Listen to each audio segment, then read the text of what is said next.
And joining us now is Asher Fredman, Senior Fellow at the Misgav Institute for National Security. Thank you for joining us. Asher, the Biden administration has reportedly offered to give Israel sensitive intelligence on the whereabouts of senior Hamas leaders and terror tunnel locations, including Yehi Sinwar's location, if it agrees to hold off on the long-promised Rafah military operation in Gaza.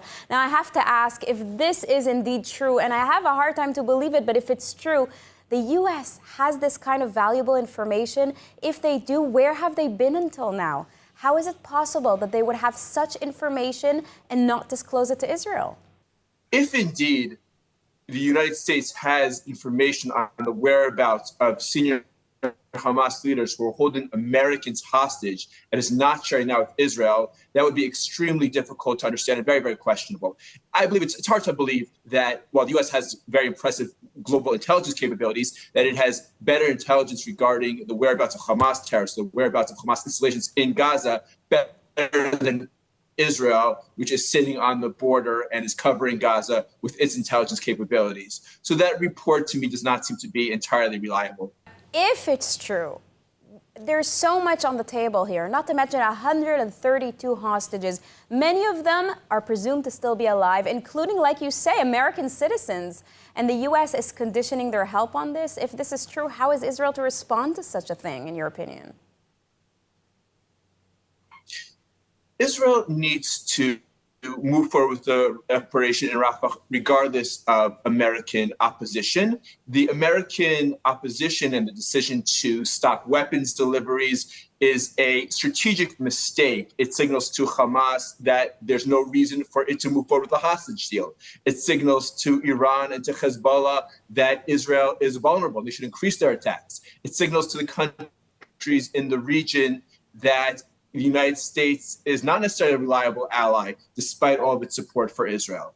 Israel needs to move forward. It needs to put pressure on Hamas. That's the only way we're going to move forward towards a hostage deal. It's the only way we're going to restore deterrence. That's the only way we're going to, along with continued operations like we're seeing in the northern part of Gaza, it's the only way we're going to truly defeat Hamas and allow for the beginning of planning for the day after in Gaza.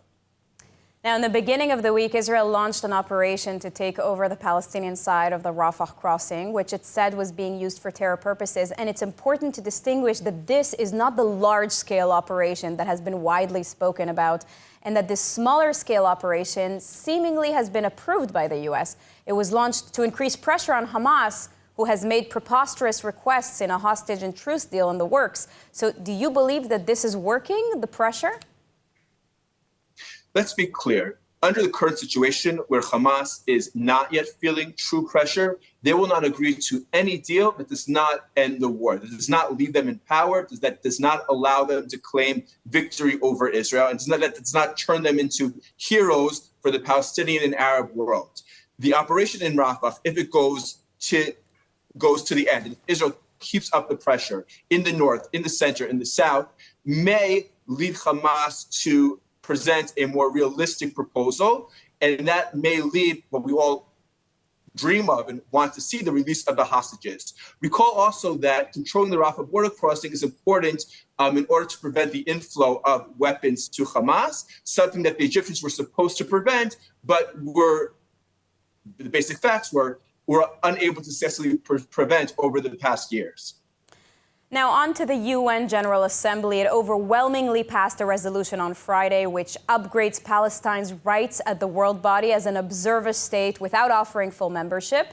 Are there any practical implications to this decision? And isn't this de facto a reward for October 7th? This is absolutely a de facto reward for October 7th, and it should indeed trigger the U.S. legislation, which requires defunding of any organization which grants the Palestinian, which upgrades the Palestinian status, not via negotiations, not via an agreed upon solution. They're playing around with the technicalities, with the loopholes, but because in substance, this is indeed an upgrading to the level of a state or nearly a state, it should in fact trigger the U.S. legislation. Thank you, Asher Fredman.